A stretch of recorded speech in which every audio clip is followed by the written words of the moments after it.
final, eu sou a Viviane Ramos e hoje estou aqui passando a lição 10, isso mesmo, já é a 10ª lição e vou passar as perguntas e respostas no final, então ouve essa lição até o final, é muito importante.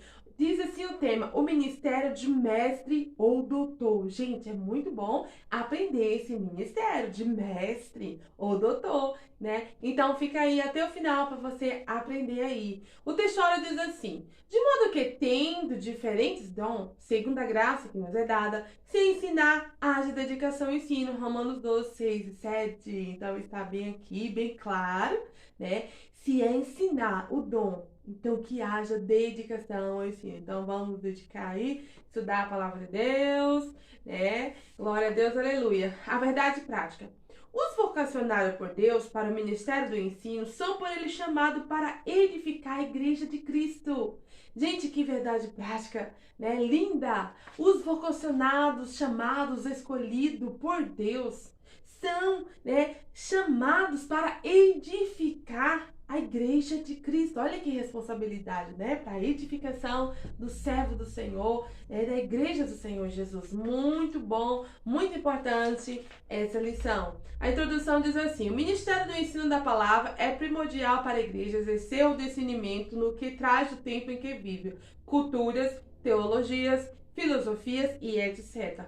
Tão importante é a função do ministério da igreja que a Escritura declara que ele deve se esforçar-se intelectualmente para exercer tão nobre tarefa. Romanos 12, 7 e 1 e 1 Timóteo 4, 16. E é uma tarefa importante, indispensável, que existe muito de quem a disponha, né, ensinar. Então é isso aí, né, quem quer ensinar a palavra de Deus é uma tarefa que tem que ter aí um esforço, uma muita vontade, muito ânimo, para pesquisar, falar tudo certinho, ensinar tudo certinho a palavra de Deus para a edificação espiritual.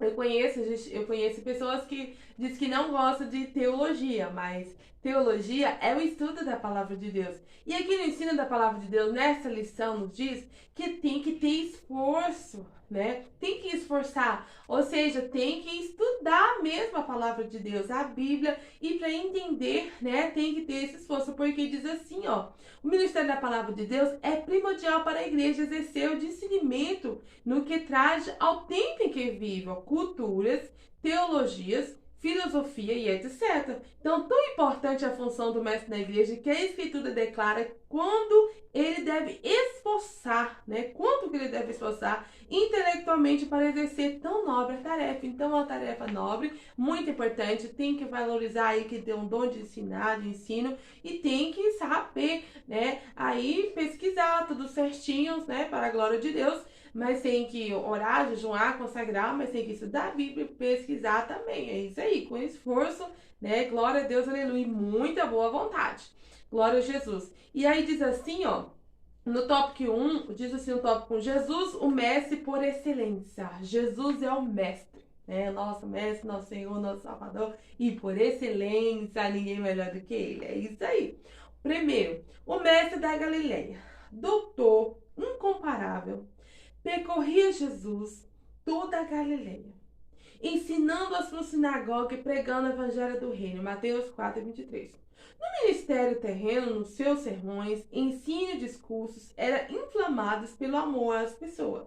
Diferente dos escribas, ele ensinava com quem tinha autoridade. Mateus 7, 28 e 29. A verdade amanava da pessoa de Jesus.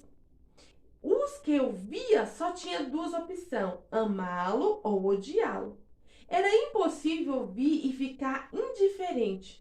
Jesus transtornava a consequência do acomodado e inquietava o coração do perturbado. Então está aí, né? Jesus já ensinava, já libertava, já fazia a obra completa. Maravilha! O nosso aí doutor Jesus Cristo, mestre por excelência. Glória a Deus, glória a Jesus. O 2. O mestre divino. Em visita a Jesus, um mestre de lei chamado Nicodemos, educado nas melhores escolas religiosas de Israel e grande conhecedor das escrituras hebraicas. reconheceu em Jesus um personagem comum no seu tempo. João 3, 1 e 2. Então, esse mesmo fariseu, que era príncipe dos judeus, afirmou que o nazareno não poderia fazer o que fazia se Deus não fosse com ele. Então, Jesus é um chamado mestre a cerca de 45 vezes ao longo do Novo Testamento. Gente, está aí, né, uma verdade muito legal. Esse estudioso aí, Nicodemos, ele não sabia, né, como que era nascer de novo. Jesus estava lá ensinando, né, e falando, é necessário nascer de novo. E ele perguntou, como, Jesus? Será que eu tenho que entrar novamente no ventre da minha mãe para nascer? Como que eu vou fazer isso? E Jesus explicou para ele, é necessário nascer de novo da água e do Espírito Santo. Explicou para ele tudo certinho. Então, para você ver Jesus, o nosso mestre por excelência, só ele, né? O melhor dos melhores. É isso aí. Glória a Deus, glória a Jesus, Deus, nosso mestre divino. O 3 agora. O mestre da humildade. Ponto. Gente, muito importante. Preste atenção aqui. O mestre da humildade. Jesus é. A fim de ensinar os discípulos acerca da humildade, Jesus levantou-se da ceia, tirou as vestes, tomando uma toalha, cingiu-se. Depois pôs água numa bacia e começou a lavar os pés aos discípulos e enxugá-los com a toalha com que estava cingido. João 13, 4 e 5. Gente, não precisa falar nada, tá bem claro nessa lição. Que coisa linda, né? O mestre da humildade tá ali, todos os discípulos, aquele que pisou, sei lá onde pisou, com o pé sujo, né? E Jesus havia acabado ali de dar ceia, né? Celebração da ceia, ou seja, é como se estivesse, e é realmente vindo de uma festa, não é? Uma melhor comemoração aí, a Santa Ceia do Senhor.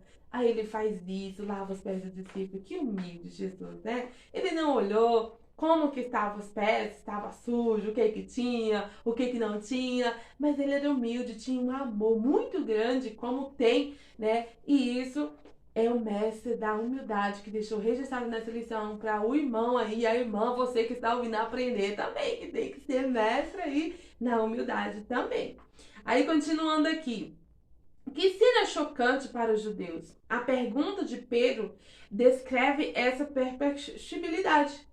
No versículo 6, quando Pedro fala que não, né, ele não queria, né? Aí Jesus falou se ele não deixasse, se o Pedro não deixasse Jesus lavar os pés dele, ele também não teria parte do reino. Né? Aí ele falou, aí ele aceitou, concordou, né? Glória a Deus, aleluia. Então é isso aí. Ó, era inimaginável um mestre encurvar-se para lavar os pés de pessoas leigas. É verdade, né? Só Jesus faz isso e é isso aí. Deixou esse exemplo para mim, para você. Humildade. Jesus era um mestre e deu exemplo ao discípulo. O Emmanuel, Deus conosco, encurvou-se diante dos homens. Isso se deu porque o ensino de Jesus não era mero discurso, mas espírito e vida. João 6, 30 e 62. Então, gente, está bem claro dessa lição que cada montanha, cada monte, né, cada lugar que Jesus ia ensinar, parábola, né, tudo certinho ali pela palavra dele revelava. Ele não apenas estava falando, pregando, não. Ele estava fazendo tudo completo, ensinando, pregando, falando ali por parábolas, de várias formas para todos entender, mas ao mesmo tempo também ele estava realizando, né, a obra de Deus ali, ele estava mostrando através ali de gesto, ou seja, pregava e vivia também. Foi aí que aconteceu, né? Ele ali ensinando, celebrando a ceia, ceando, e aí agora, né, todo limpo, tudo bonitinho, se encurvar mesmo e lavar os pés dos discípulos, e além de lavar, ainda enxugar, né, vemos como nosso Jesus é humilde, né, meigo, maravilhoso, glória a Deus, aleluia, nosso mestre e nosso Senhor e Salvador, glória a Jesus, glória a Deus. Então a gente está o discípulo, né? Está assim os discípulos todos maravilhados. O Pedro não queria aceitar, mas ele aceitou porque Jesus só explicou para ele, né? Então ele entendeu e aceitou ali que Jesus lavasse os pés dele também. E aí também diz aqui que é um exemplo para mim, para nós, para os pastores aí, para todos aí, né? Ou seja, quem já está lá no patamar, né? E às vezes não quer curvar, não devemos curvar diante de ninguém, mas existe momento que temos, né, que ajudar o próximo, amar o próximo, e isso não só palavra, mas por ação, porque Jesus poderia muito bem naquele momento falar assim, ó, ah, eu vou dar uma parábola, né? E tinha um grupo de discípulos, e aí o mestre saiu e enxugou, lavou os pés, enxugou. Esse mestre era muito humilde. Jesus poderia ter dado essa parábola, mas Jesus fez o quê? Ele mesmo fez ali, né? Em ação, agiu em ação, para deixar aí esse grande exemplo de humildade, né? Para nós. É isso aí, Jesus glorioso. E aí, continuando aqui na lição, diz assim, ó.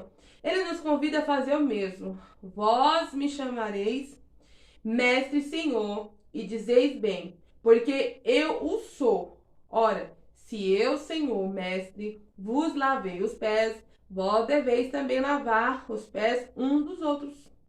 Ponto. Né? Então está aqui as palavras de Jesus para concluir aí o que eu estava lendo, né? Ensinando, explicando. Então, porque eu vos dei o exemplo para que, como eu vos fiz, façai vós também. João 13, 3 e 15. Leia aí para você tirar toda a sua dúvida. Então, Jesus quer que todos sejam humildes, como Jesus foi, que façamos o mesmo como ele fez. Não é sair no meio da rua e lavando o pé de todo mundo, né? Mas é no sentido aqui de humildade, seja lá qual for o sentido aí da palavra, né? Ser humilde, não arrogante. É isso aí, tem que ser humilde. Glória a Deus, aleluia. Agora, o 2. O ensino das escrituras na igreja do primeiro século. Uma ordem de Jesus. Antes de ascender os céus de modo solene, Jesus determinou aos seus discípulos que ensinasse todas as nações. Ou seja, antes do Senhor Jesus, né, ir ao céu, né, ali subir ao céu, ele fez essa promessa, ensinou, convocou a nós aí, nós discípulos do Senhor Jesus e aos discípulos mesmos que estavam ali, né, os 12, tudo certinho, que Jesus determinou aos seus discípulos que ensinasse todas as nações. Gente, preste atenção nesse ensino, é muito importante. Jesus falou, né, determinou para eles ensinar todas as nações. É isso aí. E guardar todas as coisas que ele tem ordenado. Mateus 28, 19. Guardar todas as coisas que ele tem ordenado, principalmente aí os mandamentos, todas as coisas, né? Mas aí tem um mandamento que é amar Deus acima de todas as coisas, adorar somente a ele e também o nosso próximo, como a nós mesmos. E aí o livro de Atos registra a obediência dos primeiros apóstolos no cuidado de cumprir a determinação de Jesus. Após a descida do Espírito Santo, Atos 1, 2 e 1 e 6, o discurso de Pedro foi um verdadeiro ensino proferido no poder do Espírito Santo, Atos 2, 14 e 40. Tendo em vista a plena edificação da igreja na palavra do Senhor Jesus, através do Espírito Santo, dotou alguns de seus servos com o dom ministerial de mestre ou doutor. Então, gente, está aí esse dom maravilhoso, mestre ou doutor. Foi ali derramado pelo Espírito Santo de Deus no dia ali que ele estava reunido no cenáculo, é conhecido como dia do Pentecostes. É isso aí. Foi que Jesus mandou poder, né? E todos eles ali falaram em línguas, como repartido como de fogo, fogo do Espírito Santo de Deus, que é um símbolo aí lindo e maravilhoso. E aí foi aquele grande festa, grande mover de Deus, muito dom, muito talento e esses ministérios aí que o Senhor Jesus, né, distribuiu para eles, dom ministerial de mestre e doutor. Foi naquele dia. Então, é muito importante, né, maravilhoso e marcante essa data aí. Esse dom é uma capacitação sobrenatural do Espírito. Isso não significa, porém, que devemos descuidar de nossa formação intelectual, pois o preparo para o ensino passa pela capacidade de aprender para posteriormente ensinar. Então, gente, está muito importante, né, essa capacidade de ensino, temos que ensinar, aprender primeiro para ensinar. É muito importante, né? Ensinar. Ou seja, a gente tem que estudar, esforçar, pesquisar para ensinar, né? É isso aí. Mas a gente também tem que ter aí a vida aqui, como diz, né? Isso não significa, porém, que devemos descuidar a nossa formação intelectual, né? Então, é isso aí. Tá bem claro. Glória a Deus, glória a Jesus. O 2. A doutrina dos apóstolos. O texto de Atos, capítulo 2, 42, informa que os primeiros convertidos perseveravam na doutrina dos apóstolos, na comunhão e no partir do pão e nas orações. Além disso, acrescentava que em cada alma havia temor e muitas maravilhas, sinais se fazia pelos apóstolos. A doutrina dos apóstolos aqui refere-se trata de conjunto de ensino de Cristo ministrados por ele de forma constante e eficaz para o crescimento integral de novos crentes. Então está aí, né? Qual era a doutrina? Era o ensino integral de Cristo Senhor Jesus para a igreja. Era isso, e os apóstolos ali, eles ensinavam tudo certinho como o Senhor Jesus o ensinou, mandou. Uma coisa muito importante também, né, que tudo é eficaz para o crescimento integral dos novos crentes, novos convertidos. Então está aí, se tem alguém aí que aceitou Jesus, tem que ensinar, tem que dar o discipulado, batizar, né, tudo certinho para tirar todas as dúvidas, para quando batizar não ficar dúvida nenhuma. É isso aí, tem que ensinar, tem que haver o discipulado. O 3, ensinamento preexistente. Os primeiros mestres das escrituras foram os entregantes do colégio apostólico, Atos 5, 4 e 42. A igreja começou nas casas, onde o ensino era ministrado de pequeno grupo nos lares, falando aos anciões de Éfeso, os apóstolos, e também, né, Paulo mostrou-se como um verdadeiro mestre que ensinava publicamente pelas casas, testificando tanto os judeus como os gregos, e conversão à fé, e a fé em Deus, e conversão a Deus, e a fé em nosso Senhor Jesus Cristo. Atos 20, 21 e 22. Deus havia preparado homens para ensinar e levantando doutores na igreja de Antioquia, Atos 13 e 1. Então, o Pai Celestial igualmente deseja levantar mestre em sua igreja. Vivemos dias em que esse ministério nunca foi tão necessário. Então, gente, está em um ensinamento, e um despertamento e um alerta. Estude a palavra de Deus, busque conhecimento, né, na palavra, né, recursos aí para você entender mais. São várias línguas, várias formas de interpretação, né? Você tem que ler, aprender, buscar, conhecer, porque é necessário, né? Vivemos dias em que esse ministério nunca foi tão necessário, agora é mais necessário do que nunca aprender para ensinar a palavra de Deus. E aqui também tem um subsídio teológico que eu vou ler para vocês, diz assim: é a ordem de Jesus Cristo, Mateus 28, 19. Enfoque lente o som do Espírito Santo na grande comissão, que são as últimas palavras de Jesus Cristo dita ao discípulo antes da acessão dele. 5 referências da grande comissão no Novo Testamento: Mateus 28, 19, Marcos 16 e 15, Lucas 24, 46, João 20, 21 e Atos 1 e 8. Indica que não há algo aleatório nas essencial para a estratégia do nosso Senhor. O mandado fazer discípulos inclui intrinsecamente no ensino, mas temos de notar que o ensino requerido aqui é o de determinada espécie, isso é, guardar todas as coisas que Cristo ordenou. E, em outras palavras, seus ensinamentos foram designados para produzir informação e transformação. Então, esse tipo de introdução é muito exigente e inacreditável, difícil de se realizar. Então, né, foi praticada pela igreja primitiva e não há maior sombra de dúvida que no Novo Testamento ordena a igreja a ensinar, mas a igreja primitiva obedeceu mesmo esse mandamento? A ilustração em Atos 2, 41 e 47 tem um relato da igreja primitiva, a qual informa que eles perseveravam na doutrina, no ensino dos apóstolos. Então, este era o padrão contínuo, não uma exceção. E a implantação de Efésios 4 confirma que o compromisso de ensinar Jesus Cristo, após subir do céu, deu dons aos homens a fim de que servisse a igreja, conforme está escrito, uns para doutor e outros, uns para pastor e outros doutor, mestre, professores. E o propósito? Então, querendo aperfeiçoamento do santo para a obra do ministério, para a edificação do corpo de Cristo, mais uma prova de que os talentosos são chamados para o ministério da multiplicação e não da audição. Só vou ler até aí, né? Esse subsídio teológico é muito importante. Agora o tópico 3. A importância do dom ministerial de mestre. Uma necessidade urgente da igreja. Para o ministério do ensino ser eficaz na igreja local, é preciso haver pessoas vocacionadas.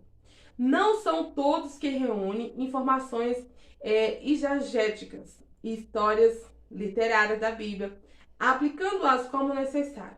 Deus concedeu à sua igreja mestre e é preciso que ele invista neles também. Então, muitas vezes, por a absoluta falta de preparo dos obreiros, predomina a superficialidade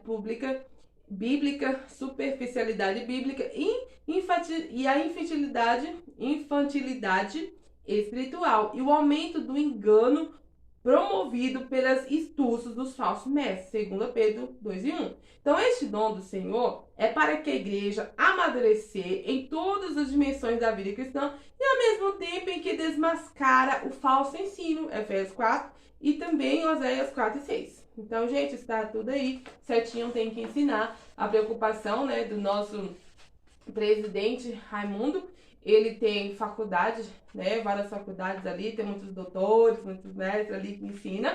É muito importante estudar, porque é necessário mesmo, para não ser enganado aí com falso mestre, né, com falsos ensinos, que o sangue de Jesus nos protege, Jesus nos cobre com teu sangue e nos livre de todo mal, e amém. Agora 2, a responsabilidade de um discipulado contínuo.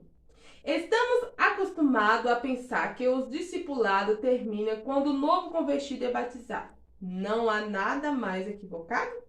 O Senhor Jesus chamou-nos para ser o seu discípulo por toda a vida. Por isso, quem ensina, instrui os crentes para a maturidade da fé.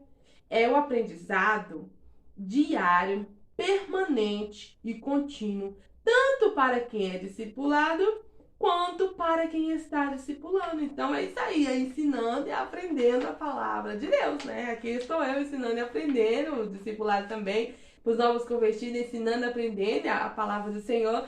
Ela é fiel e verdadeira e é muito bom, né? Sempre estar aprendendo a palavra de Deus. Glória a Deus, aleluia. Agora 3, requisitos necessários ao mestre. Apresentaremos alguns requisitos importantes para a igreja reconhecer pessoas com o dom ministerial de mestre ou em nossa época. Letra A, um salvo em Cristo. Não pode haver dúvida que a própria experiência salvífica da parte do vocacionado para o ministério do ensino, 2 Timóteo 2, 10 e 13, enfatizante a pessoas que não creem naquele que ensina, assinam a verdade da firmeza nela. A letra B, o hábito de ler. Em nossos países, a leitura é um problema cultural. Se as pessoas lerem pouco, a igreja pouco lerá. Entretanto, como ensinar se não lemos?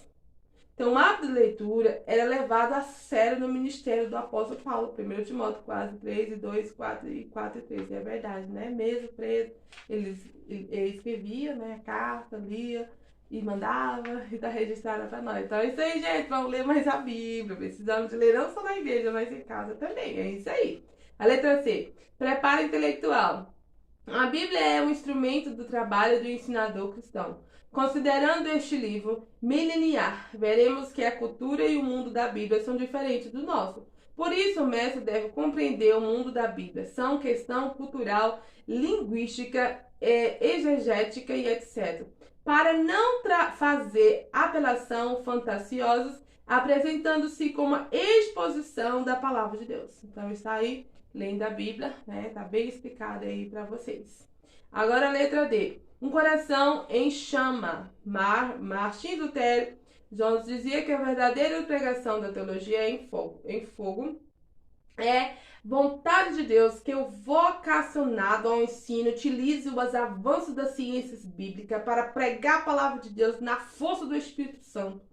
Precisamos alcançar as mentes e os corações dos nossos dias. E isso apenas será possível quando tivermos obreiro com essa mente bem preparada e conectada a um coração em chamas, apaixonado por Jesus. Atos 3, 12, 26. Gente, que falava forte, tremenda, maravilhoso. Oh, Jesus é maravilhoso. Então está aí, gente. Tem que orar, jejuar, consagrar, mas tem que estudar também a Bíblia. É isso aí, né? Esse coração em chama, chama do Espírito Santo. Mas tem que ter a sabedoria para tirar a dúvida, para esclarecer, né, as mentes aí turbadas. Você chega e fala a verdade, né? E aí vai ser liberto pela verdade, que é a palavra de Deus. E é muito bom, né? Ensinamento. Glória a Deus, aleluia. Aqui tem um síntese do tópico 3, né? O dom ministerial de mestre é uma necessidade para a igreja local e uma responsabilidade para um discipulado permanente. Então, tá aí. Glória a Deus, aleluia. Aqui, né, vou dar a conclusão, né? A conclusão diz assim: é preciso desfazer a ideia propagada ao longo das décadas acerca do preparo intelectual do crente. Não é verdade que necessariamente ele esfriará na fé se estudar. Se fosse assim, Paulo seria o mais frio dos apóstolos do Novo Testamento, pois não havia obreiro mais bem preparado do que ele. Atos 17 e 15. E também título 1 e 12. Então, este, no entanto, soube conjugar preparo intelectual e poder do alto.